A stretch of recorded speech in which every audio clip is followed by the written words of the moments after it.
You both played a big part in this sport. Try and do whatever you want. You can always cut it. Took a cab home in the Magna Rosa. Cycling stories made to man rolled in. It's a detour. Proudly unpredictable. Laughs, hot takes, and stories unrepeatable. If you want straight lines, you're on the wrong track. Once you're on the detour, there's no turning back.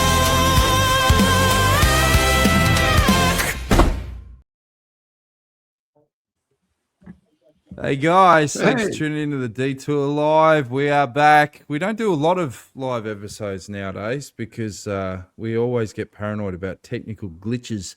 But our Wi-Fi is actually working. We're extremely confident. We've got a huge guest who's absolutely blown the doors off Australian cycling. We're back and up and about. I'm joined by the regular cohorts, Johnny Javaro, 4-time National Road Champ, Angus Calder, and the man of the moment, Luke Tuckwell. Luke, have you hit the ground yet, mate, or are you still floating after last week? Well, thanks for having me back, guys. Always have time for you guys. But yeah, no, I'm definitely still floating. Definitely still floating. It hasn't sunk in.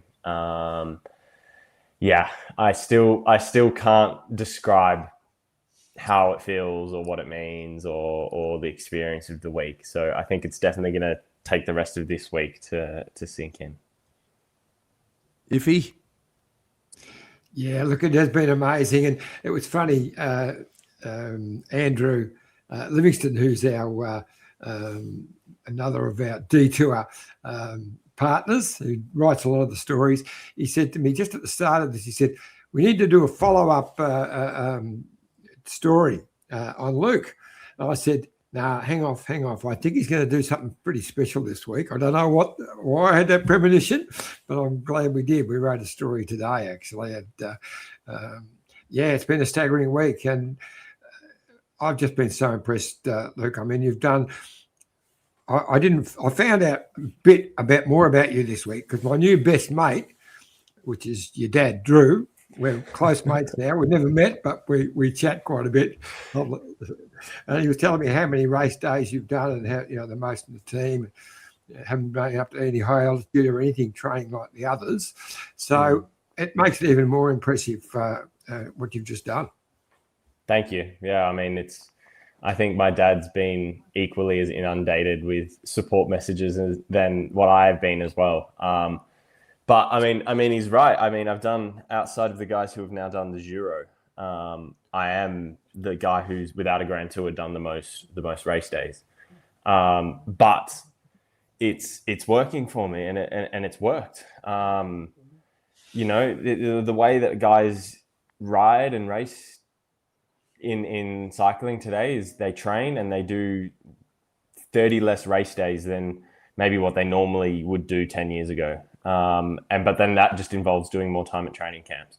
So to kind of do it the way that I've done this year, which is basically just race and recover for the last 3 months, has worked. And I feel it's actually quite refreshing to see that, okay, with racing comes a lot of risk of crashing and sickness and maybe not being the most ideal thing for your body. But if you're in the space where your body can actually absorb it and improve from it, you can't replicate the stimulus that you get from racing that you do in training. Yeah, Angus. I was going to ask. One of the things that's impressed me most is listening to your interviews, watching you after the race finishes, just how cool, calm, and collected and calculating you are. It's for first year in the World Tour. It's very impressive. Thank you. I appreciate that. Luke, I was going to ask, actually, just off the back of that, talking about your number of race days, how does that compare to, I guess, what you would normally do or how you like to prepare? Are you someone who likes to do a lot of training and then come to a race pretty well conditioned, or in the past, would you normally sort of condition yourself through race days normally? I actually don't know what works for me. I'm still working out what the most ideal thing is for me to prepare. All that we know with my coach and the team is that my body responds really well to super high load. So whether that's from a really big 3 weeks of training or really intense racing if we know my body responds really well to that. So yeah, I'd love to be able to tell you if I just do a month at altitude, it works for me. If I do 2 months at home with this type of training, it works for me. If I do these preparation races, but I genuinely can't tell you what the most ideal thing is at the moment, other than going really hard for long periods of time works for my body. It's probably what you want to be, though, if you're going to be a stage racer. I think back to the Froome era where he was dominating, and I remember, reading all the articles and things about him, and they used to say that his whole thing was that he could absorb more training load and volume than anyone else. And then when Geraint came on the scene as well as a real Grand Tour contender, they said the same sort of thing. He was the only one who could keep up with that volume. So probably a good place to be. I think it's a good trait. I definitely think it's a good trait to have. So, Luke, take us through, obviously, there's a couple of pivotal moments throughout the race itself, but take us through the moment when you realised that, hang on, I'm going to be in the leader's jersey. Like, what is that like for a 21-year-old when you're now pulling on, the yellow jersey for the biggest lead-up race for the Tour de France?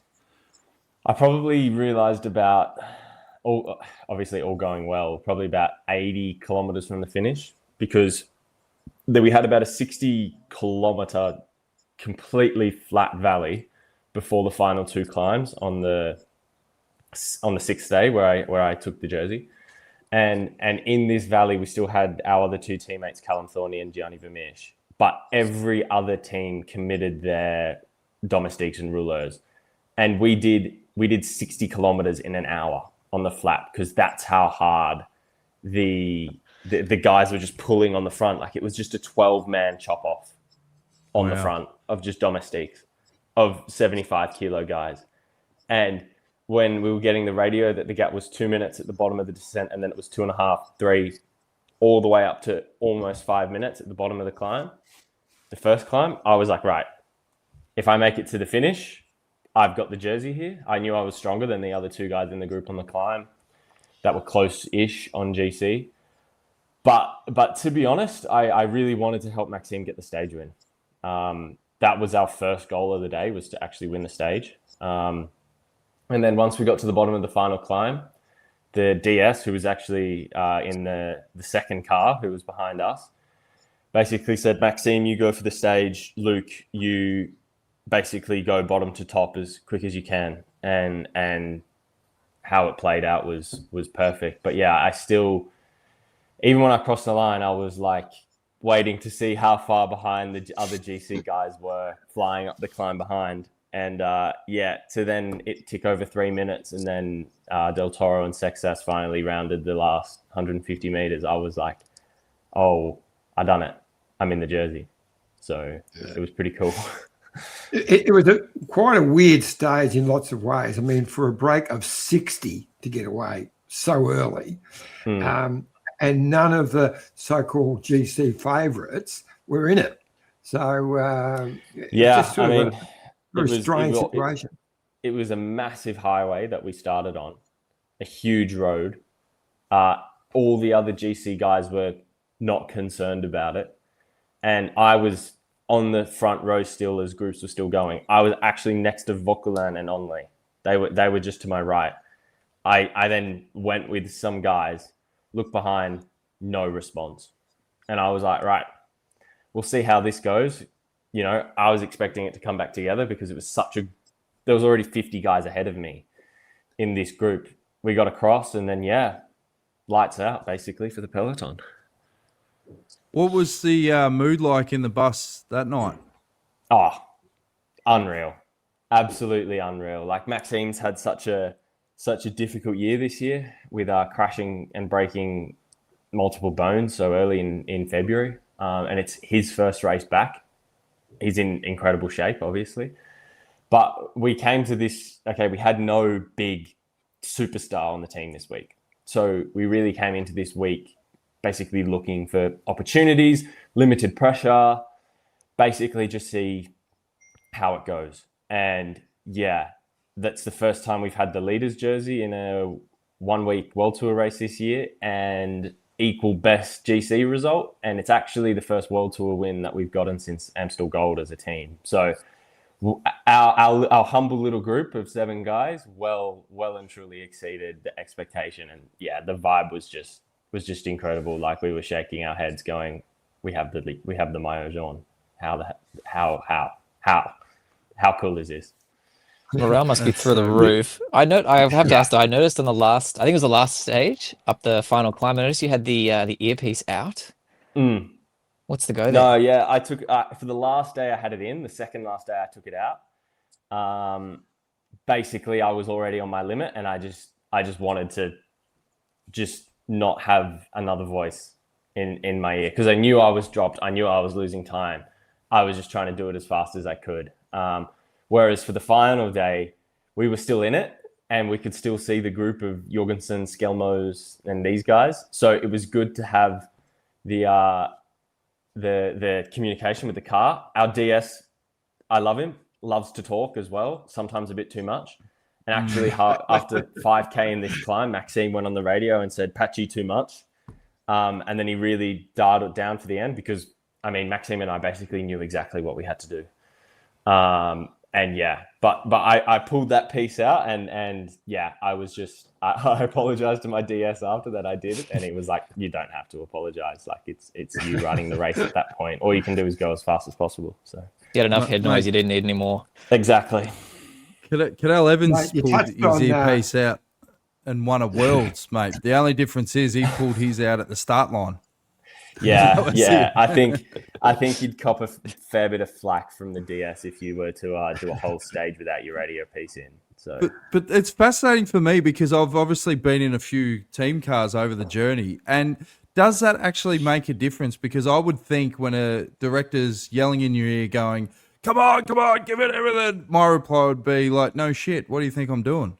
Like, it could actually go the other way. Like, there's not much more you can do. Yeah, for the last maybe 2 kilometers, it's good, because you're just trying. You're already on the limit, and then you got to empty yourself even more. But up until that point, it's kind of like, you know what to do in that situation. The DSs know that at that point, there's nothing that they can really do either, other than just give updates, basically. And I'm still working out. This is my first year of racing with radios, basically. So I'm still learning about what information I actually like, how much information, what type of information. Yeah, I mean, I don't really have a preference or not so far, because I'm still so new to it.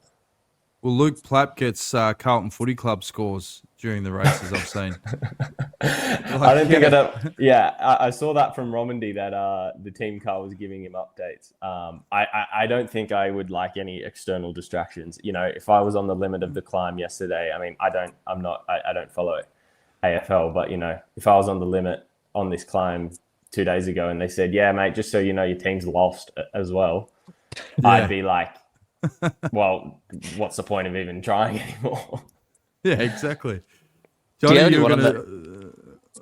just wanted to say, look, we've really enjoyed following the journey, but the 2 stages that really stood out, I mean, of course, the stage where you got the yellow jersey was wonderful, and much stronger than what people realise when, you know, you had that big gap at Paul Sextus, who everyone's been talking about. He and Isaac Del Toro didn't actually gain much on you in that last 10K, so it was a very impressive ride. But the part that impressed me was the penultimate day, how you just fought. You took your microphone out or your earpiece out, but to hold the jersey, and that was so impressive. And then the last day again, what you did was special. Maxime, he was great, of course, and you touched on before coming back, but he had broken pelvis early in the year. To come back, first race back, is amazing. But he was so good on that last day. Your dad reckons now he's the second most popular cyclist in the Orange Bathurst area. So there you go. Yeah. I mean, we repaid each other's favour. I was pretty popular among the Belgian media for helping Maxime get the stage win. Oh yeah. And then the roles were flipped 2 days later. So it's almost it's just, I guess this is the beauty of cycling about and how morale and teamwork and really coming together as a group. It's like it doesn't matter how strong you are or if maybe you're not the best in the race or anything. It's like if you're working together as a team, you can still get results. And yeah, I mean, Maxime did such a great job that last day for me. I'm forever indebted to him for that. But yeah, to have both done it for each other in the race is really, really special. Yeah, he probably had a chance to recover a little bit on the second last day because whereas you were full on, he was back a little bit further, but he was so impressive on that last stage. And I was really impressed with you in that in the final 2K because Juan Ayuso actually got at one stage had passed you to get second overall, and then you managed to claw that back and put 30, 40 seconds into him, which was very impressive. I actually saw the Strava. I was looking at the Strava times for the last 3 kilometers of the climb of the last day, and Maxime and I were the second quickest up it. Only Johannesson went faster. We went faster than everyone else in the last 3 kilometers of the climb. So we definitely played the right tactic. You mentioned the team, like you guys are rallying around each other. It's easier in the good times, obviously, because morale's a bit higher. But is there anyone in the team, either who you're learning from or is really sort of binding the team together and who's particularly inspiring, in the team bus before the stages, who really gets everyone to rally around each other? I mean, yeah. Patchy, who's been the DS, Patchy Villa, who is the DS that I've actually done Catalunya Basque Romandy Dauphiné with. So we've raced basically together all year. He does a really good job of everyone understanding what they have to do. But I also think I think Zach Dempster has brought a lot to the team. He's really focusing on kind of like, this is the vibe I get of how Aussie team sports and teams are so together and they have such a close bond with each other. I think Zach is really trying to foster this in Red Bull because, I mean, it's just the nature of cycling that we are all in our own places across the continent. We're not all coming back to a training facility on the Monday morning together, or we're not all living in the same city or whatever it is. But I think the culture that Zach is trying to build and what I think is working really well is that when we are together, we make the absolute most of it and we know exactly what we need to do and we fully trust each other. And it's delivering success even when you don't have your big star riders at the race. And I mean, the star riders that we have are some of the best leaders that are in the peloton. So really, it's just trickling down from the top, I think, and it's catching on with everyone, even for people like myself who have only been in the World Tour for 6 months. I'm really starting to feel what this is about and how we want the future to be shaped with this team and the kind of environment we want to create. I remember when I was at Green Edge, when we first got Caleb Ewan, I suggested, why don't we get like a sprint group, WhatsApp group, and just get them always talking together and build that connection. They didn't do it. Wheels fell off. So anyway, all you can do is suggest it, mate. We do have our own riders chat. It's not the most active group chat in the world, but what is really special in this team is like no matter what the success is, it gets celebrated in our team group chat. So even like myself just getting the podium or the jersey, it was a massive success. Even for the rookies team, when they're winning, everyone is congratulating and everyone's sending their own individual messages rather than just a generic team one. And even one of my teammates, Adrian Boishy, on the mountain bike, he won his first World Cup on Sunday as well. And that success is celebrated in the team, even though he's not in a Red Bull jersey. So I think the team is really trying to do a good job of bringing everyone together, even though we're not together, if that makes sense. Yeah, that's great. We used to have a good little group chat. We had a good little group chat with Dan, Angus, and myself. And they were on board for a while when they were trying to knock me off in the tipping. But as they fell away, I didn't hear any more from them. But anyway. Well, as Angus said before, you can see what the culture's like when it's going good. And we've shown that our culture's not that great. once we started losing, we was like, bugger this chat. Hence the last social distance upload of February last year. That's right, mate. That's right. And speaking of culture, I'll shoot a WhatsApp to George and Bills, because we had Bills on the potty the other week. I listened to it. It was great, actually. Yeah, no, we've got to fire it up. And as I said, when we do fire it up, we'll just chat like we had a 2-week break and just roll on. A couple of live comments, mate. Simon Noel says, yet another example of how a podcast should be.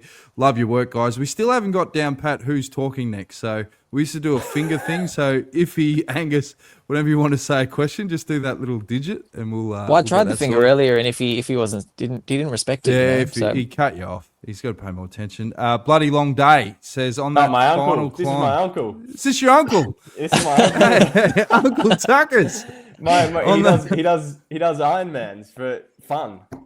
Yeah, right. Yeah. We can you read that? Do you want to read out what your uncle says? Uncle Mark. On the final climb, when Del Toro attacked and Luke was fighting to hold onto the podium, what specific data, power/heart rate were he looking to avoid going into the red too early? That's a good question. Basically, I knew I'm not super explosive, so I couldn't follow the really big increase in pace before the attack. But if I'm actually being honest, this is one of the very few climbs where I didn't look at any data other than the climb graphic on my Garmin, because I was just following Maxime, and he was riding a good enough tempo that I didn't have to worry about what power I was doing or how, if I was going over my limit, because my sole focus for half an hour basically was just looking at Maxime's wheel. So he was looking at the numbers to hold the pace, and my job was to just stick with him. But I look back and it was about, I think it was 380 for 33 minutes at 180 beats for average for the whole thing, which for me is about 6 watts per kilo after that day. But it was a very consistent 6 watts per kilo. Like some of the other guys, they did probably 6.5 for 20 minutes and then blew their doors off. Whereas I kind of just did the same pace, bottom to top, pretty much. So that is just insane. Can I ask, when you're coming up the climb there, and I'm always curious about this from different riders and different things, I used to always have a song stuck in my head, always throughout a race. And if I got into a final climb or a critical moment, I'd try and switch gears and pick like a song I knew that would really get me going. What goes through your head? I know some riders just like let everything go and they sort of have nothing in their head and they're just focusing on the effort. What are you thinking about when you're in those last climbs or the really critical moments? I'm just thinking about not giving up, basically. Like when it really gets tough, it's like, right, I'm thinking about how disappointed I would be with myself if I was to slow down, or if I was to not give my absolute 100% effort, and how terrible I would feel after. Okay, the pain is only temporary. I know it's a bit cliche, but if I can get to the top and I can be completely satisfied that I did everything, like even that second last day, and I lost a huge chunk of time, but I gave my absolute everything, it was like I can be satisfied. So, I mean, all week, because I watched the Michael Jackson biopic before the week prior to coming to this race. So in the easy moments of the stages, I had Michael Jackson songs playing through my head. But on the final climbs, basically, I was just thinking about not giving up, basically, and trying to make myself proud and feel fulfilled, and that I wasn't disappointed in my performance. What songs did you used to have, Angus? Bit of Mariah Carey? No, I had 2 songs. If I could click these on when I really needed to, then I knew I was really cooking. And it was either Limp Bizkit's Rolling or System of a Down and Aerials. If I could get either of those songs going, then it was going to be a good day. Yeah, nice. A couple more live comments. Tony McLean, great result. Did enjoy watching the coverage. Congratulations. And this is a common thread, though. Everyone wants to know what's next. At this moment, it's the Sibiu Tour in Romania in 2.5 weeks. It starts the day before the tour, actually, and it's about the only other race that happens in July. So this is the next race currently planned. should be there racing to also try and get another GC result, which should be nice. But yeah, that's currently what is next. So currently, is there a doubt about that, or any reason? I mean, you're saying like could change. Well, they still haven't made the last selection for the tour. I'm not counting on it. I've never done a Grand Tour. It would be a bit much. But it's also if we do decide on the Vuelta, which is probably looking more and more likely as time passes, maybe because I've already done over 40 race days, we might look at it and go, maybe we pull back a little bit and just focus on training a little bit more. But also at the same time, the racing's working for me at the moment. So yeah, like, I mean, my calendar's changed. I wasn't even supposed to go to Dauphiné before Romandy, and then I was after Romandy. So it can all change. My program has changed quite a lot this year for the better. I haven't gone to any terrible races, but it's kind of, yeah, you have your rough plan and see how things go. Yeah. We had a comment from Ethereal Heaven, says GC Luke and team, or GG Luke and team, a bit like the World Cup Socceroos, never underestimate Aussie grit. Now, it was a massive weekend of sport. When you have a result like when you've got the leaders jersey, how much does it surprise you how much Australia wakes up and just inundates, like, you know, with messages, support? Like, yeah, what level did that get to? I was shocked. I know that there is a group that do follow, especially family and friends that have been invested for years already. But like, really, for the rest of the wider community, people that I have absolutely no connection with, to wake up and send me messages and tell me they were watching and staying up late and everything, it really shocked me. And for the better, how much people are just willing to get behind an Aussie doing well, whether they don't know me or they do know me or whatever situation they're in. They're just so willing to cheer for an Aussie. So yeah, it blew me away, really. It blew me away. And your dad was very quick to give me a lot of information in a couple of days to go. And at one stage, he was quick to tell me that only 2 Aussies had won the Dauphiné in Richie Port and Phil Anderson, right back in my day. And that if you had have won, you would have been the second youngest by only a few days to Greg LeMond, who was the youngest ever winner. So all of that was there, and still. I mean, it was the youngest podium ever in the Dauphiné. Actually, like Del Toro is a year older than I was the youngest. Del Toro is 12 months older than me, and Ayuso is 2 years older than me. So it was the youngest combined podium in the history of the race, which is also quite cool to be a part of that. Now, talking of youngsters, Paul Sextus, all the talk beforehand was what he was going to do, and of course he had that crash. After that crash, to come back from 4 minutes down and to catch you guys before the last climb was amazing. But a few of his team were going crook, saying there was not enough respect what's your thoughts back on that? Because he wasn't race leader or anything. I don't know. No. Well, he crashed in break formation. This is the first key point. He crashed when the race was still evolving. So you can't just go, all right, everyone, guys who want to be in the breakaway, guys who are riding for GC, guys who are just trying to make it to the finish, everyone just calm down. Because everyone crashes happen in break formation because it's so chaotic. So that was the first issue. The second one was that he was so far down also. I mean, I was isolated, so there wasn't anything I could do.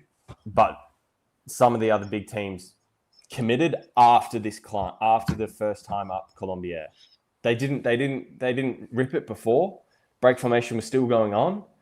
It was in this 25k valley where they started riding, and at that point he was only a minute and a half away, so he'd already closed a pretty significant advantage. And I mean, he's a big star of the race, he's obviously such a huge rider, but unfortunately, and I'm saying this from a privileged position, it is bike racing. Like, Only crashed on the descent the day before, and they didn't wait for him. he got fourth at the Tour de France last year, and he crashed on the descent before the final climb. You know, and they just continued on as normal. Thankfully, he's okay, and has seems to be. It was a terrible situation, and he's gotten super lucky. But yeah, it's Sexas didn't even say it himself in the media that this happened, because I think it is bike racing at the end of the day. And I mean, it's also, I guess everyone is so close nowadays. They look to try and get whatever advantage that they can. But I then saw the images after, and he was still sitting on the side of the road without a helmet on. So like, you then think at that point he's going to pull out, but no, he kept going, which is massive respect to him for being able to do what he did that day. But yeah, it is a delicate situation, I won't lie. But it's not the first time it happened, and it won't be the last either. So he seems a cool dude. What's he like as a guy? I've never had a conversation with him, actually. But he seems like he's a lot older than what he is. He's he seems to hold himself in quite a good manner, and seems quite mature in how he goes about it. I mean, I'm not envious at all of being in a position like that he's already in so young, when it comes to media and pressure and being the leader of a team at 19. But he seems to be doing a pretty good job at managing it and still performing with it. So yeah, all credit to him.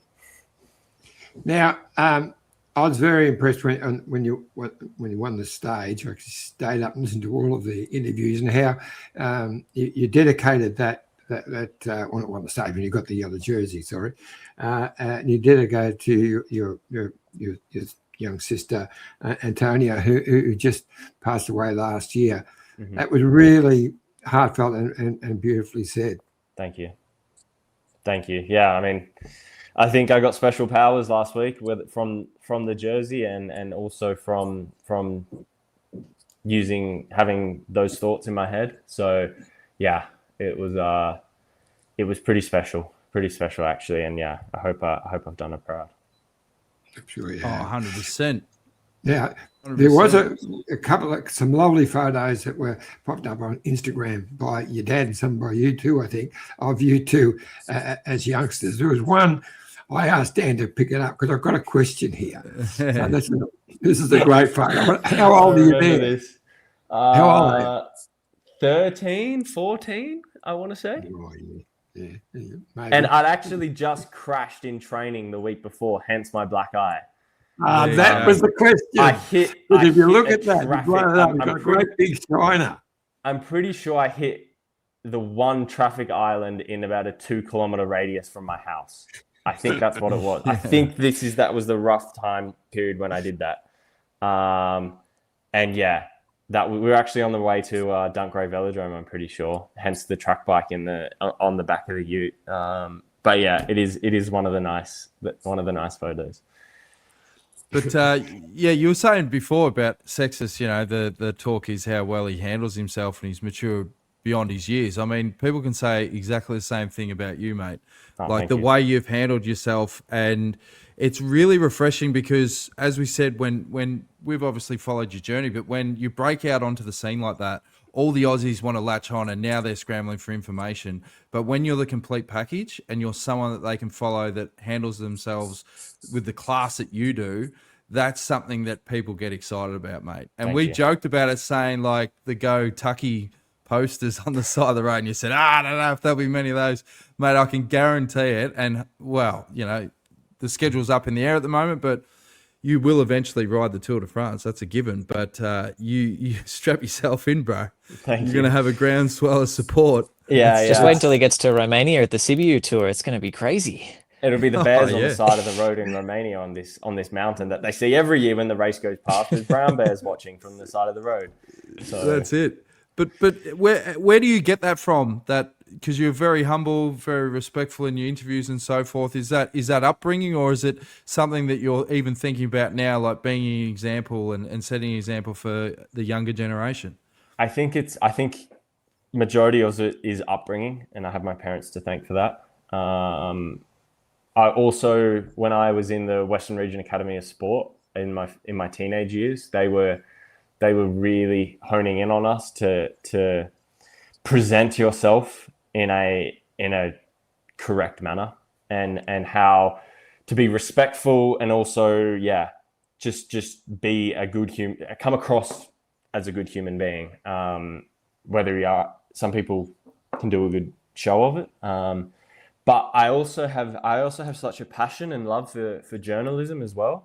I'm actually studying communications for the last 2 years. That I have a personal interest in the field. So I like doing the media stuff because it's a passion and an interest I have. So I guess that also helps with then being able to express myself and listen and understand questions and kind of navigate that space of the cycling world. It also helps I am an English speaker as well. So yeah, I think the combination of a few factors is what makes a difference. And yeah, I mean, I enjoy the media stuff, so that also helps to make it easier. Well, we're going to offer you your first job. It's not very highly paid, but we've got our website. Well, now it's not just the podcast. We've got the Detour website, and I've been writing a few yarns here and there, and we've got Andrew on board now. So there's an offer to you. We'd love you to. We'll give you a good reference, mate. Put a couple of lines together, and we'll publish it on our website. I hate to break your heart, mate, but you've been beaten to the post. Who?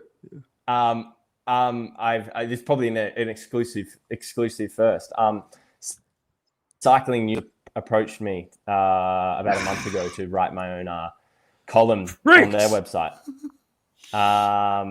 And yeah, I'll have that first one this week up and running. So everyone check out Cycling News at the end of the week to see my first piece. But yeah, I'll let you know how busy I am with it, and I can always. Well, I'm sure they haven't got exclusivity rights on you. You can still do something for us, mate. Anytime. I mean, let's work the guts out of it. I'll have to sift back through the contract I've signed, but yeah. Just be careful, because John used to ghost ride like guys like Stewie O'Grady back in the day of the Tour de France, and there was times where he hadn't caught up with Stewie for like 3 days, but Stewie had posted a blog for those 3 days. People said to Stewie the funniest one, actually, I will tell this story really quickly, was when the Tour de France started with the prologue time trial in London, and Stewie was doing a great ride, and he laid it down on the last corner, and they carted him off to hospital. So I'm actually ghosting Stewie's column. So I can't get in touch with him. I ring the team. All they said was he's very sore, but he's definitely going to start tomorrow. So I had to write Stewie's column without talking to Stewie. And the next day he commented on it, and I said he was aching in places where he used to play, which was a great line out of Leonard Cohen, one of his songs. And Stewie started getting lots of fan mail about, I didn't know you were a Leonard Cohen fan. He rang me and said, who's Leonard Cohen? So there you go. Yeah, so I wasn't far off. You said I was bloody talking porky pies. But Luke, we know you've got another engagement after this, so we won't hold you for too much longer, mate. But we really appreciate you jumping on. We've got a couple more live questions. Jason says, did you go into that race as team leader, or was it something that changed as the race went on? Basically, it was a bit 50-50. We knew I was in a good shape after Romandy and riding well. Danny Martinez also had returned from a altitude camp in Colombia. So he was actually who we were mainly going for, and me to just stick with it. But also already the first day was so hard that we got to this final climb, and Danny was already struggling, and Maxime and I were still going, and basically Danny unfortunately lost 3 minutes on the first day, and then it was just kind of like, we'll see how it goes.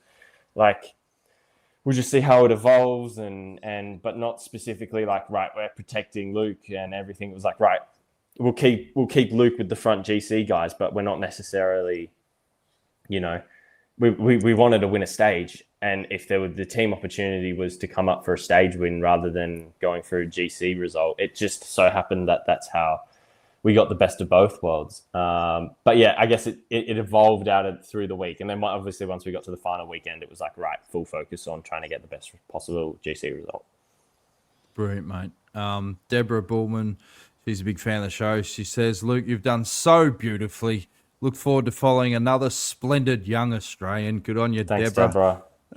Peter Williams says, who does Luke chat with inside the peloton outside of your team? Other Aussies is a pretty common one from across other teams. I have quite a few Belgian and Dutch friends as well throughout the peloton who are of similar age to me, and we've been racing together for a few years, so we kind of know each other since 2024 already.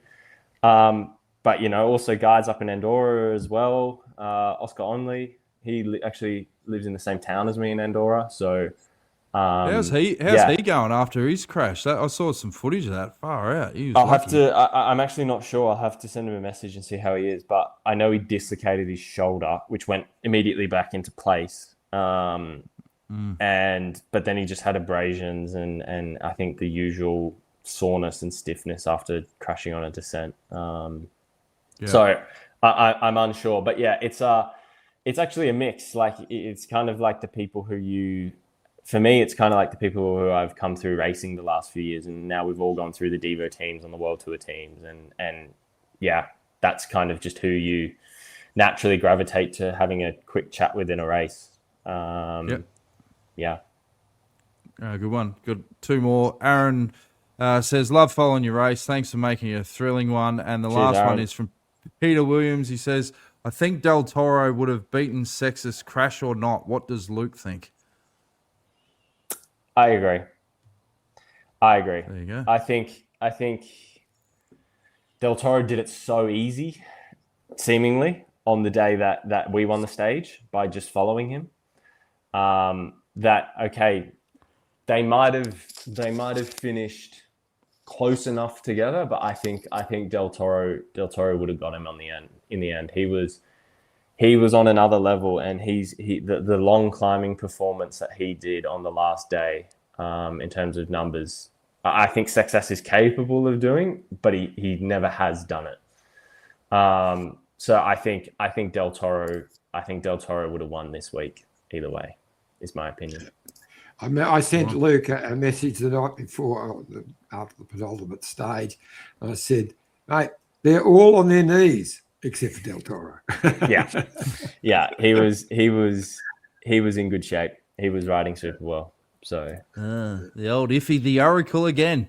You can bloody pick it. He's been around for a long. He's been watching bike racing for a long time. I think he knows. That's right. This is Arlo. Say hello, Arlo. Hi, Arlo. Yeah. All right. Well, we probably should wrap things up so that Luke can get on with the rest of his day, guys. Anything you want to add before we leave, Angus? No, honestly, just a massive congratulations. All of Australia, we're all behind you, and you're doing us proud, so keep it up. Thank you. Well, if you want me back anytime, just let me know. I've always got time for you guys. So you're a legend, mate. We'll be taking you up on that offer, I'm sure. Yeah, and that's completely fine by me. And Johnny, before we go, do you want to give the website a plug? Given that if we get our finances right, we might be able to get Luke as a contributor. Well, we'll pay more than we pay anyone else, okay? Yeah. That's a good start. Yeah, that's not so. Much. But anyway, jump on the Detour.online is our website, and there's some great yarns up there. We've got Andrew Livingston now writing a few yarns now. Dan writes plenty of them when he's got time, and Andrew's just done a wonderful one on the goat. He's got a couple of episodes still to go, comparing Eddie Merckx and the Pog. and it's quite good actually. It's a nice yarn. So I hope that goat story is leaning in one direction, and it's the one of the latter human rather than the previous one. The pog. Yeah. Yeah, 100%, mate. And also, if you forgot to mention that at the end of financial year, we're giving $25 vouchers to anyone who signs up for our social contributors. memberships. We'll give you a $25 voucher, mate. In fact, we'll send you a hoodie. Don't worry about that, mate. We'll deck you out in Detour merch. Don't worry about that. So, as if he said, get on the detour.online. We've really appreciated you jumping on the potty again, Luke. As we said, we're super proud of what you've done, and you're only going one way, mate, and that is up. So thank you. Thanks for joining us, and no worries. Look forward to staying attuned to if you do miraculously get a start at the Tour de France. I wouldn't be surprised. Makes sense if they want to rest you, but it could be on the cards. Yeah, because you're the full package, mate. And as you said at the start of the show, you just got to keep racing. Let's throw you in the deep end. True. You're not sinking. I keep getting better race to race. So that's it. Yeah. And last thing, Remco. How's his form looking? I mean, he's your big hope for the Tour de France, of course. How's his journey going? From all reports that I get, is it's going well. Obviously, it's hard to stack up against others because he hasn't raced. But for me, I'm actually really interested to see how Lipo does in Slovenia as well. Yeah. I think a lot of people are actually underestimating Lipo for the Tour de France this year. People are Del Toro, Jonas, Pog, Remco. They're forgetting Lipovic was on the podium last year. Is the vibe that I get. Be on the podium this year. I think the combination of Remco and Lipo, maybe outside Del Toro and Pog, depending on how they race, could cause some teams some serious problems for both of them. So I think they'll both be flying. Is my opinion. Well, if the chemistry dials up on the WhatsApp group over the next 2 weeks, mate, it's all over. Agreed. Look out. All right. Thanks for tuning in. All right. Appreciate Thanks, the time. guys. See you again soon, guys. Take it easy. You both played a big part in this sport. Try and do whatever you want. You can always cut it. Took a cab home in the Maglia Rosa. Chaos begins. Cycling stories made to mayhem rolled in. It's a detour. Proudly unpredictable. Laughs, hot takes, and stories unrepeatable. If you want straight lines, you're on the wrong track. Once you're on the detour, there's no turning back.